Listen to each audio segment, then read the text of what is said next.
fellow Barbadians, it is that time of the year when again across the world we celebrate the birth of Jesus Christ just upwards of 2,000 years ago. I am pleased to address you on this occasion as we reflect on the account of an event which does not grow old as we that are human grow old.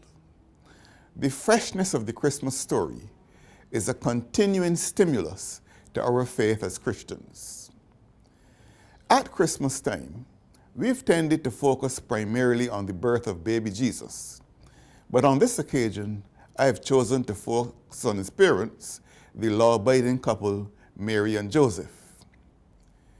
In faithful discharge of their duty as good citizens in a vast Roman Empire, they responded to a decree by the emperor that a census was to be carried out and that they should be registered. It was during this simple demonstration of good and exemplary citizenship that the miracle of a virgin giving birth to a child in a manger at Bethlehem happened. The world has ever since then continued to feel the reverberations of that miracle. People who had up to that time walked in darkness were able thereafter to see a great light. Even as the light which Christ represents has been the answer to the darkness that enveloped the world before his coming, so also has the idea of right, which he symbolizes, been the answer to the many wrongs that haunt our world from day to day. The truth which Christ embodies has been the antidote to the spread of falsehoods which have threatened to poison our environment from time to time. The reign of divine justice, which his coming proclaimed, continues to shake at their very foundations the many injustices which act as a stain on human civilization.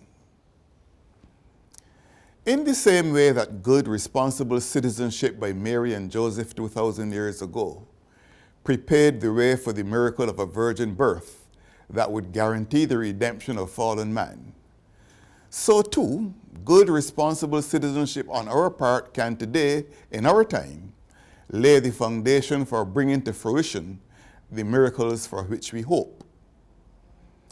The Christmas story teaches us that it is not in avoiding our duties as citizens that miracles will happen.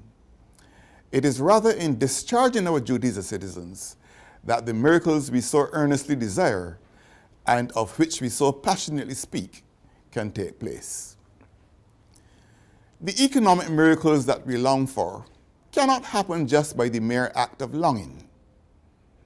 Good citizenship requires that we be prepared to work harder in our many spheres of daily endeavor. We must set out to give that full day's work for the full day's pay which we expect. We must produce, whether goods or services, to the full extent of our capacities. And most important, evading or avoiding our duty as citizens to pay our fair share of taxes will not produce the economic miracle we all want to enjoy. As with the economic miracle, so also with the social miracle. If we default on our responsibility as good citizens to each play our part in promoting and ensuring the common good, we will not achieve the social miracle of a balanced and inclusive society characterized by peace and goodwill towards one another. Nor will the miracle happen if we fail to set proper examples for our children, such as respect for others, and the importance of discipline, of contentment, and of setting high standards of excellence for themselves in all that they do. A social miracle will continue to elude us if our emphasis is on what we can get rather than on what we can give, or on acquiring status for ourselves rather than rendering service to our fellow man. As we celebrate another Christmas season, therefore, let us take time to reflect on the good citizenship of Mary and Joseph 2,000 years ago, which provided both the context and the background for a miracle that would forever benefit mankind. Let us reflect on our own good citizenship as the context and background for the social and economic miracles we wish to experience in our own time.